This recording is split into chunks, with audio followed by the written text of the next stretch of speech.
আজ ভোর ৬টার সময় বেরিয়ে পড়লাম মন্দারমণির উদ্দেশ্যে। হঠাৎ করেই প্ল্যান হয়েছিল, শুভজিতের দাদাদেরও যাওয়ার কথা ছিল, বাট দাদা লাস্ট অব্দি ছুটি পায়নি আর শুভজিৎ একজন ড্রাইভার দাদাকে নিয়ে নিয়েছিল।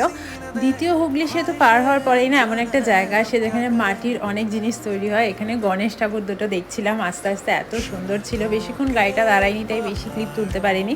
তারপর দেখছিলাম প্যান্ডেল হচ্ছে আর পুকাই না পেছনে বসে বেশ চুপচাপ ছিল। সামনে যখন ওকে নিয়ে আমি বসি ভীষণ লাফালাফি করে আর আমারই কষ্ট বাড়ে।